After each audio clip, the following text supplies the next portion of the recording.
Yes, हाँ ma'am. जी ma'am, Visible है. Yes ma'am.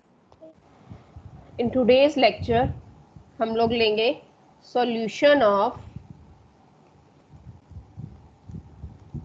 second order differential equation with constant coefficients. With constant coefficients. इस पे based questions करने हैं हमने आज. मेथड हम लास्ट लेक्चर में डिस्कस कर चुके हैं, रिकॉल करेंगे.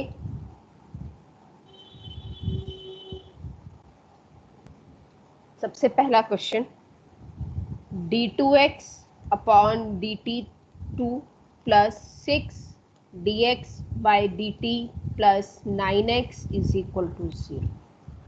ये हमें एक सेकेंड ऑर्डर की डिफरेंशियल इक्वेशन गिवन है विद कांस्टेंट कोफिशिएंट, जिसका सॉल्यूशन आपको लिखना है.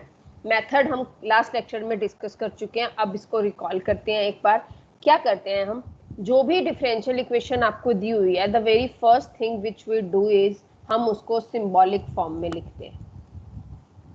Symbolic form means it will be written as d2x plus 6dx plus 9x is equal to 0, where d क्या है यहाँ पर?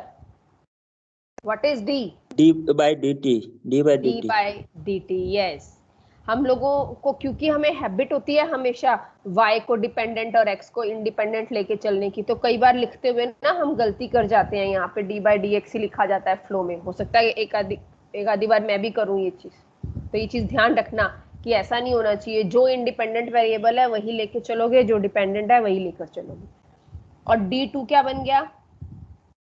d2 upon dt2. अब इसको थोड़ा सा रीअरेंज करते हैं, सारा ऑपरेटर कंबाइन कर लेते हैं और किस पे अप्लाई कर दिया? x पे अप्लाई कर दिया, इक्वल टू 0 आ गया. इसके बाद क्या करते हैं? ऑक्सिलरी इक्वेशन लिखते हैं. What is the auxiliary equation? Dependent variable का जो भी कोफिशिएंट बन रहा होता है ऑपरेटर में, d2 plus 6d plus 9 is equal to 0. क्या है ये? क्वाड्रेटिक है. Yes ma'am. अगर मैं सिर्फ इस इक्वेशन की बात करूं, इससे ऊपर हमने क्या लिखा वो सब रहने दो. If I am talking about only this equation, तो इस इक्वेशन को देखते ही क्या क्या कहोगे कि ये किस तरह की इक्वेशन है?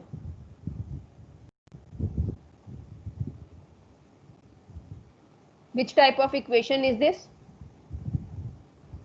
क्वाड्रेटिक. Quadratic in D. और इसको जब मैं सॉल्व करूंगी तो D की कितनी वैल्यूज मिलेंगी? 2. तो निकालो वो 2 वैल्यूज. सबसे पहले इसको फैक्टराइज कर दें. d2 plus 3d plus 3d plus 9 is equal to 0. d common ले लो. d plus 3 plus 3 d plus 3 is equal to 0, यानी कि d plus 3 is equal to 0. तो यहाँ पर रूट्स क्या आ गए मेरे पास? Roots are -3. कौन सा केस लगेगा? 3 केस बताए थे मैंने रूट्स की नेचर पे डिपेंड करते हुए. First case. ध्यान से सोच लो. Real and same. Second case लगेगा मैम. हमने 3 केस किए थे. पहला था when roots are real and distinct, दूसरा था when roots are real and same, और तीसरा था व्हेन रूट्स आर कॉम्प्लेक्स. हमारे पास रूट्स रियल आ रहे हैं लेकिन दोनों सेम है, तो रियल एंड सेम. तो कॉम्प्लीमेंट्री फंक्शन क्या बनेगा? बोलो. c1 प्लस c2, क्या लिखूं? x और बाद में e की पावर mx. m कितना है? माइनस -3. -3. ठीक है. c1 प्लस c2x e की पावर -3x. मानव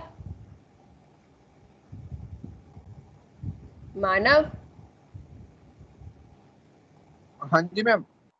पढ़ो लिस्ट में नाम शुरू से कौन कौन प्रेजेंट है. एक minute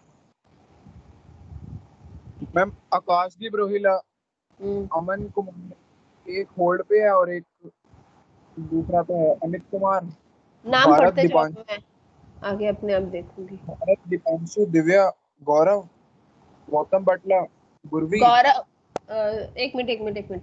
Divya, Divya, yes ma'am. ये जो लिखा है कॉम्प्लीमेंट्री फंक्शन, ये करेक्ट है?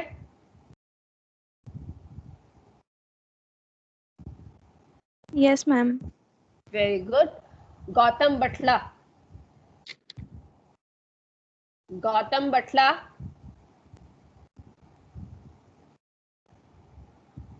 रिस्पॉन्ड करना ना मैंडेटरी है। अगर रिस्पॉन्ड नहीं करोगे तो क्लास में होने का कोई फायदा नहीं, एब्सेंटी मार्क होगी। गौतम बटला, वेरी गुड। गौरव, गौरव,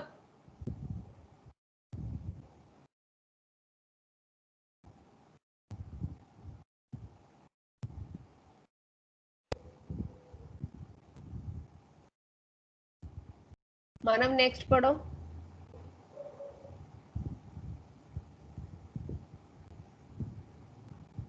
यस मैम। मैम हर्ष गांधी, हिमांशु, जितेंद्र, जीवेश। जीवेश, जीवेश, हाँ जी मैम। बोलो बेटा, ये ठीक लिखा है कॉम्प्लीमेंट्री फंक्शन? Yes ma'am. क्या कर रहे हो बच्चों, ध्यान से देखो। मैम मैम एक्स की जगह टी आएगा। हाँ, मैं अगर बार बार जोर दे के पूछ रही हूँ एक ही चीज, तो होगा ना कि कहीं गलती की होगी। ये गलत है। आपने यहाँ पर इंडिपेंडेंट वेरिएबल x कंसीडर कर लिया, जबकि it must be c1 plus c2t e की पावर -3t, क्योंकि इंडिपेंडेंट वेरिएबल t है इस केस में। तो अब बताओगे सॉल्यूशन क्या लिखेंगे? कंप्लीट सॉल्यूशन इज, इस केस में राइट हैंड साइड 0 है, इसलिए पर्टिकुलर इंटीग्रल तो 0 हो जाएगा। तो सॉल्यूशन क्या बनेगा, बोलो, कौन बताएगा? Complementary. Solution is equal to complementary function. तो क्या लिखूं, इक्वेशन क्या बनेगी? x is equal to c1 plus c2t e की पावर -3t, क्योंकि डिपेंडेंट वेरिएबल x है तो इसलिए यहाँ x आएगा। वो हमें आदत होती है y और x की, तो हम फ्लो में वही लिख जाते हैं। ठीक है, क्लियर यहाँ तक? मैम हमेशा सी क्यों लेके चलते हैं हम? कोई जर्नल नहीं हो सकता सी की जगह 1 हो 2 या 3 हो? फिर तो वो पर्टिकुलर सॉल्यूशन हो जाएगा ना, हमें आर्बिट्रेरी कांस्टेंट लेके चलना है। अच्छा ओके मैम। ठीक है ना, चलिए हो गया यहाँ तक clear? Ma'am last line repeat करना एक बारी। कॉम्प्लीमेंट्री फंक्शन आया c1 plus c2t e raise to the power -3t, क्योंकि राइट हैंड साइड 0 है हमारे पास, तो इस केस में पर्टिकुलर इंटीग्रल तो आएगा ही नहीं। और वैसे हमारे पास सॉल्यूशन का फॉर्म वो क्या था, अगर y डिपेंडेंट है और x इंडिपेंडेंट है तो हम लिखते थे ना, complete solution is complementary function plus particular integral. Particular integral वाला पार्ट तो हमारे पास है ही नहीं, 0 है, तो यानी कि सॉल्यूशन किसके इक्वल हो गया? कॉम्प्लीमेंट्री फंक्शन के। तो यहाँ पर डिपेंडेंट वेरिएबल क्या है? x, तो x is equal to complementary function क्या था? c1 plus c2t e raise to the power -3t। Clear? Yes ma'am. चले नेक्स्ट पे। अच्छा, मैंने ना कॉम्प्लेक्स वाला क्वेश्चन अभी तक एक भी नहीं लिया है, ठीक है, या ले ही लेते हैं, क्योंकि इसके बाद फिर हम पर्टिकुलर इंटीग्रल स्टार्ट कर देंगे और उसमें शायद कोई आएगा भी नहीं। चलो एक क्वेश्चन और लेते हैं इसी का ही, होमोजीनियस का, उसके बाद नॉन होमोजीनियस वाले पार्ट पे चलेंगे। क्या है? d2x अपॉन, अगेन वही के वही डिपेंडेंट और independent, -4dx/dt plus 13x is equal to 0. The very first thing is symbolic form. d2x minus 4dx plus 13x is equal to 0, where d is d by dt and d2 is d2 by dt2। और अब इस symbolic form को थोड़ा सा rearrange करते हैं। Now what is auxiliary equation? d2 minus 4d plus 13 is equal to 0। यहां से मुझे रूट्स निकालने हैं, बताओ क्या बनेंगे?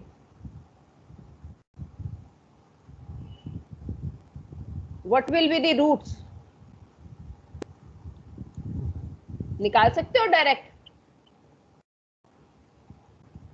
No ma'am. क्योंकि फैक्टर नहीं बन रहे। अगर हम डायरेक्ट नहीं निकाल सकते तो कौन सा मेथड अप्लाई करते हैं?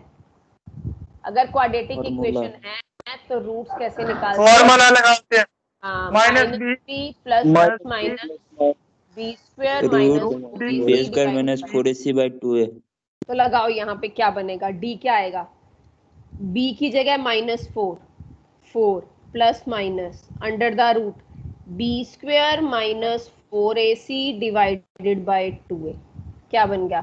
4 प्लस माइनस 52 में से 16 गए, माइनस आ गया, योट आ जाएगा 36।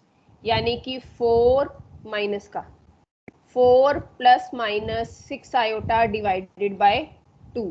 तो मेरे पास रूट्स आ गए 2 प्लस माइनस 3 आयोटा। कौन सा केस है? Roots are complex. तो कॉम्प्लीमेंट्री फंक्शन कैसे लिखा जाएगा? याद है? e raise to the power, convert करने के बाद, रीअरेंज करने के बाद सारा, e raise to the power alpha x c1 cos beta x plus c2 sin beta x. Alpha क्या है हमारे पास? 2। बीटा क्या है? 3।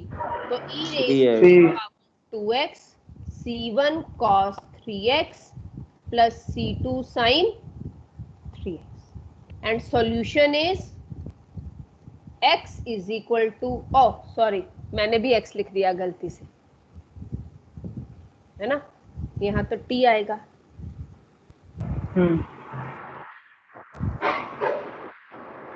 c2 sin 3, तो ये बन गया कॉम्प्लीमेंट्री फंक्शन और यहाँ भी तो t आएगा।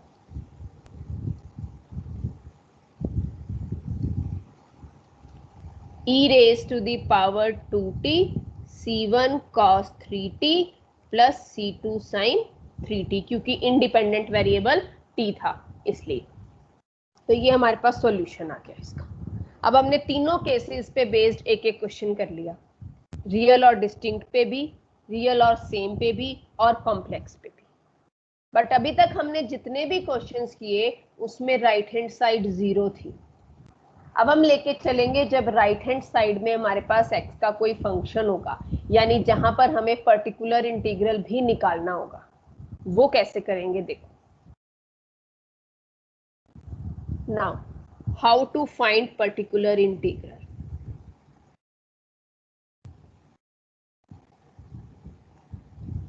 अब अगर मैं कहीं पर भी शॉर्ट फॉर्म यूज करती हूँ PI, इट इज अंडरस्टूड कि पर्टिकुलर इंटीग्रल है AE, that is auxiliary equation. आप लोगों ने नहीं यूज करनी अटेम्प्ट करते हुए ये सब कुछ, ठीक है? अब पर्टिकुलर इंटीग्रल कैसे निकालते हैं वो देखो। इस केस में अब हमारे पास डिफरेंशियल इक्वेशन क्या होगी? d2y by dx2 plus k1 dy by dx plus k2y is equal to x। Complementary function तो हम कर चुके हैं, आप निकाल लोगे। अब इसका अगर मुझे पर्टिकुलर इंटीग्रल निकालना है, अच्छा उतना पार्ट तो हमें हर क्वेश्चन में करना है कि हमें कॉम्प्लीमेंट्री फंक्शन निकालना है। इसके बाद हम जितने भी क्वेश्चन करेंगे उतना पार्ट तो आपको हर क्वेश्चन में सॉल्व करना है। अच्छा इसकी सिंबॉलिक फॉर्म क्या बनेगी बताओ?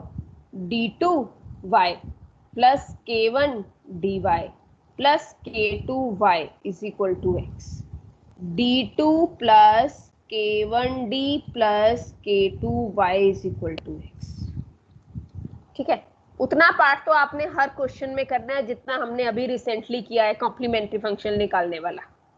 अब पर्टिकुलर इंटीग्रल के लिए क्या करना है? राइट हैंड साइड हमारे पास जो भी x का फंक्शन है, ध्यान से देखो, ये सारा का सारा ना I can write it as function of capital D.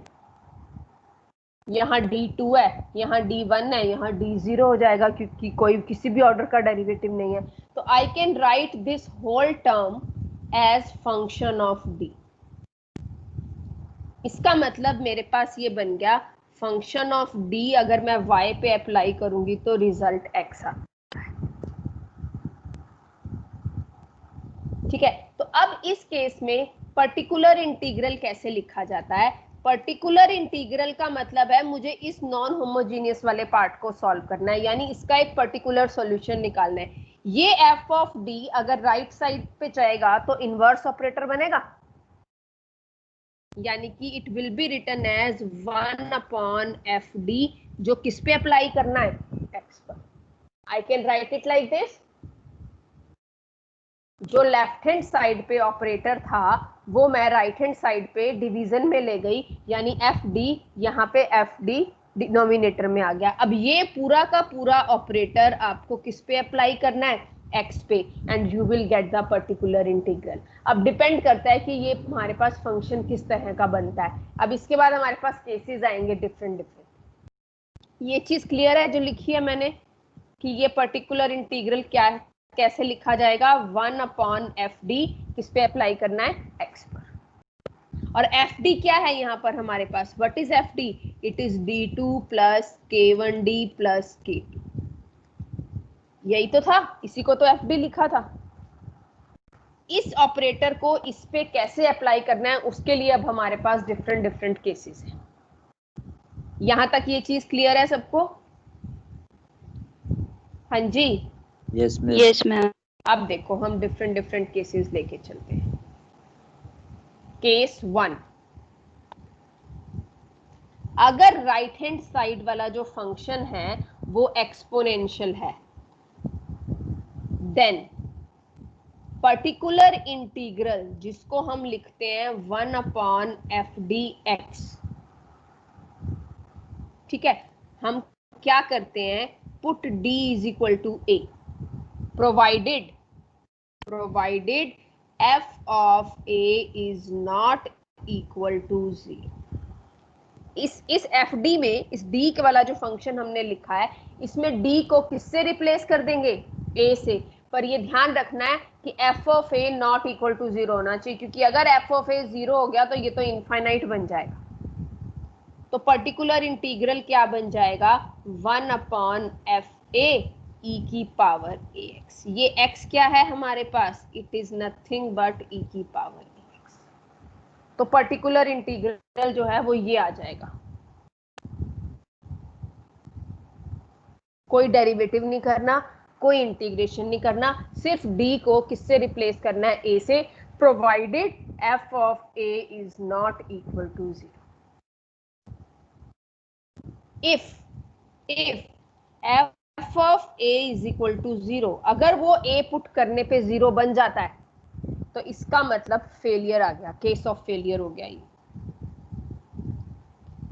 Case of failure. If f of a, और case of failure her case में उसी तरीके से सॉल्व करना है जैसे हम फर्स्ट केस में कर रहे हैं. अगर हमारे पास f of a 0 आ जाता है तो हम इस तरह से नहीं कर सकते. In that case particular integral क्या बनता है? मान लो 0 आ गया. ठीक है. फिर हम क्या करते हैं? इसका डेरिवेटिव ले लेते हैं f डैश d. यहां तो e की पावर ax है ही है, और जितनी बार आप डेरिवेटिव लोगे ना उतनी बार यहाँ x मल्टीप्लाई होगा. एक बार डेरिवेटिव लिया तो एक बार x, लेकिन ये x, ये जो x मैंने मल्टीप्लाई किया है ये ऑपरेटर से बाहर होगा. इसको ऑपरेटर के अंदर नहीं लेके जाना है. इसका मतलब क्या है कि ये जो ऑपरेटर हमने बनाया ना, ये f डैश d, ये ऑपरेटर सिर्फ इस पे अप्लाई होगा, उसका x से कोई लेना देना नहीं. और जितनी बार आप यहाँ डेरिवेटिव लोगे उतनी बार यहाँ x मल्टीप्लाई होगा. ये लाइन क्यों बोल रही हूं मैं? देखो, अब नाउ डेरिवेटिव लेने के बाद replace d by a, provided, वही ऊपर वाला case, provided f dash a is not equal to 0. वहां एफ ए था, यहाँ एफ डैश ए है, तो पर्टिकुलर इंटीग्रल क्या बन जाएगा? x upon F dash A E की power A X. Now if F dash A भी 0 बन जाता है, अगर एफ डैश ए भी 0 बन जाता है, then again case of failure, again case of failure. अब अगर ये दोबारा केस ऑफ फेलियर बना तो पर्टिकुलर इंटीग्रल क्या होगा? ये स्टेप जो हमने अभी यहां पर किया था, ये स्टेप हम तब तक रिपीट करेंगे जब तक डिनोमिनेटर में नॉन जीरो नहीं बनता। यानी एक बार और x से मल्टीप्लाई, एक बार और डेरिवेटिव और e की पावर ax।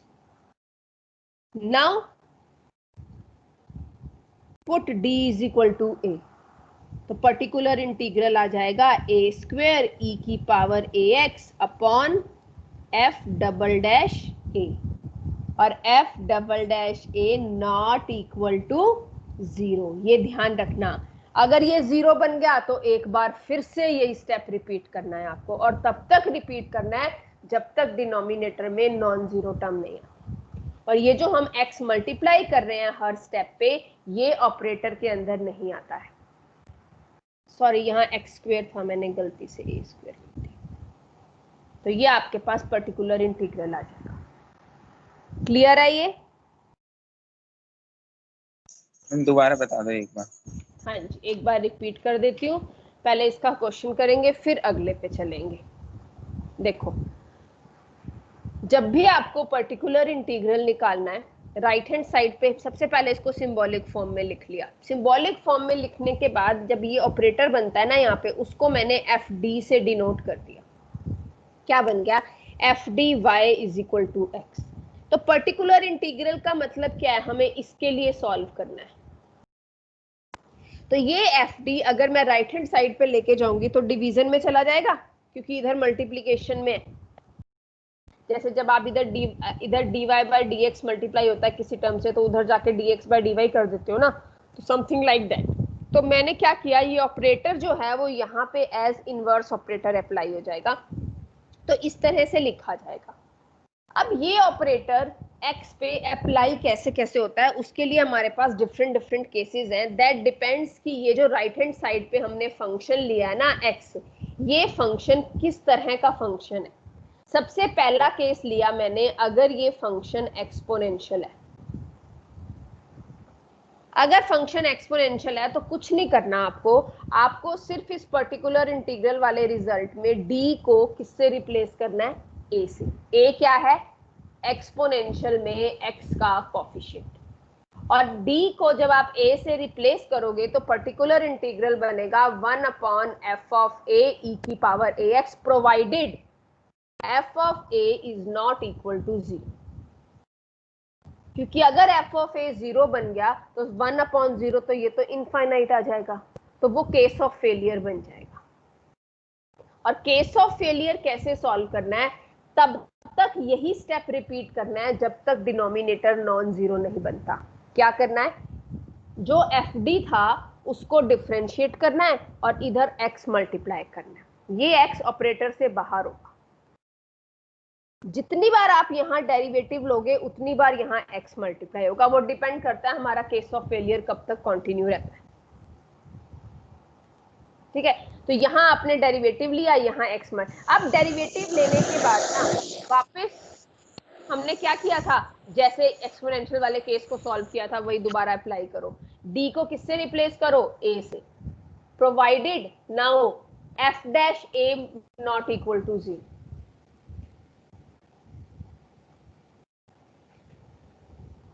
ठीक है, अगर by chance f dash a भी 0 हो जाता है तो इसको एक बार और डिफरेंशिएट करेंगे और एक बार x और मल्टीप्लाई हो जाएगा, और फिर d को किससे रिप्लेस करेंगे? a से।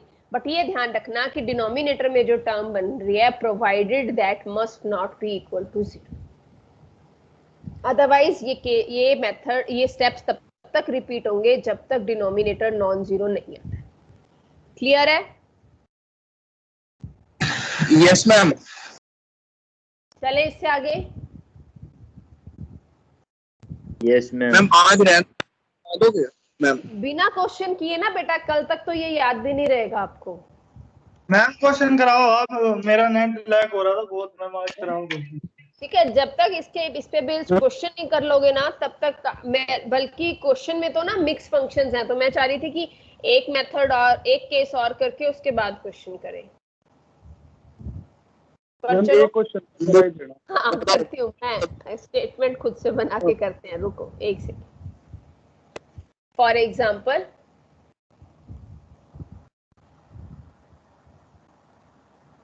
चलिए d2y बाय dx2, इसी को मैं बाद में कंटिन्यू करूंगी, इसलिए मैं फिर कॉम्प्लीमेंट्री फंक्शन दोबारा नहीं निकालूंगी। Plus y is equal to e raise to the power 2x, ये है मेरे पास क्वेश्चन। ठीक है, the very first thing is symbolic form. क्या बनेगी बोलो? d2y plus 2dy plus y is equal to e raise to the power 2x।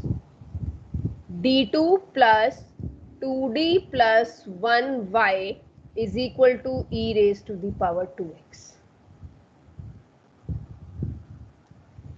Now auxiliary equation is, क्या बनेगी ऑक्सिलरी इक्वेशन? बोलो बोलो, शाबाश। d2 प्लस 2d प्लस 1, बहुत 3 question किए हैं बेटा इस पे बेस्ड। क्या बनेगी?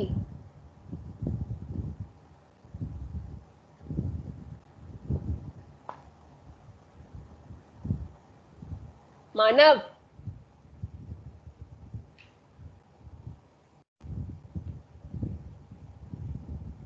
मानव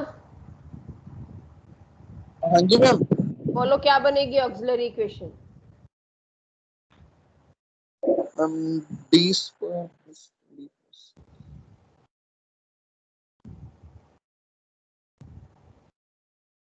ना भाई, ये उम्मीद तो नहीं थी मेरे को।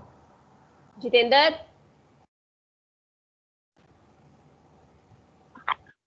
Yes ma'am. बोलो auxiliary equation.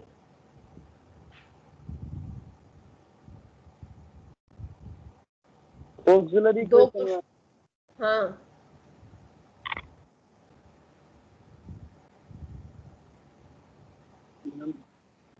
d2 plus k1 d plus k2, ये वाली मैम।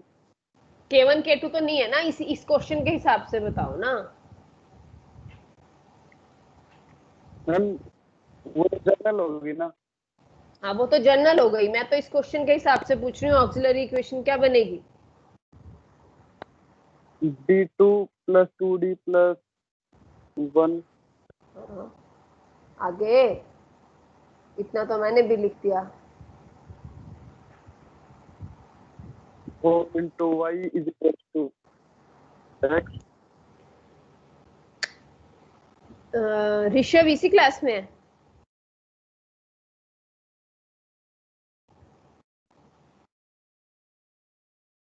है क्या? सोनिया मलिक? Yes ma'am. अच्छा चलिए ऋषभ बोलो ऑक्सिलरी इक्वेशन। ना भाई, मेरे को ये उम्मीद नहीं थी, मुझे था इसका आंसर तो फटाफट आ जाएगा। कमाल हो गई तुम लोगों की।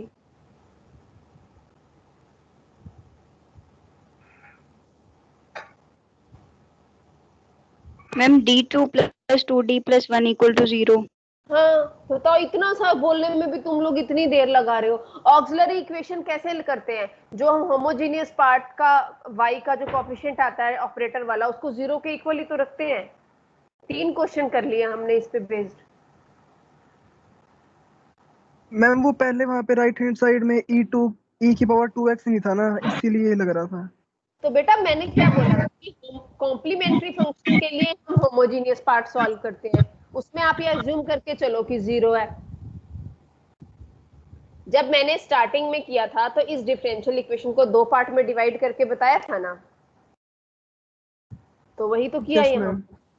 तो ये 0 के इक्वल आ गया, तो यहाँ से अब d की वैल्यूज क्या क्या आएंगी? जल्दी बोलो, 2 वैल्यूज।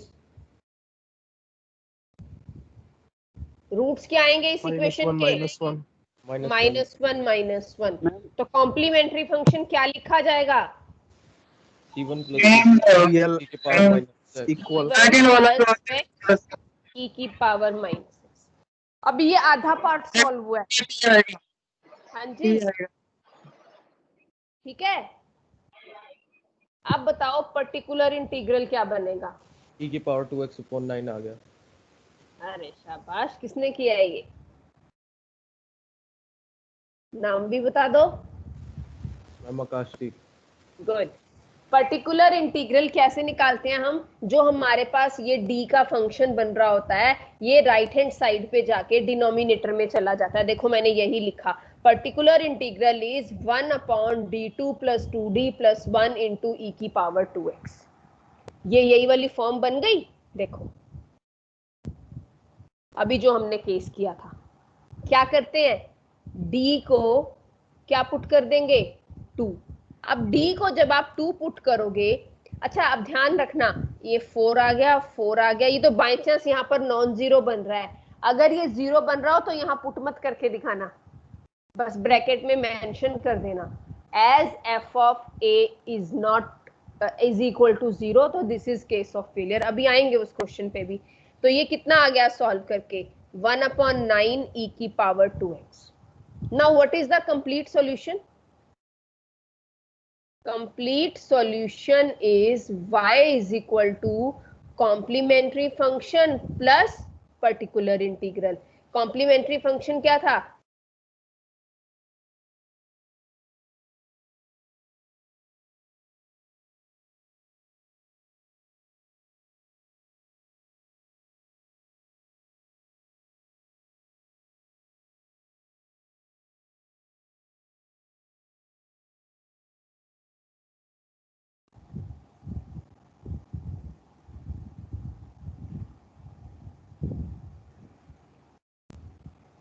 क्लियर?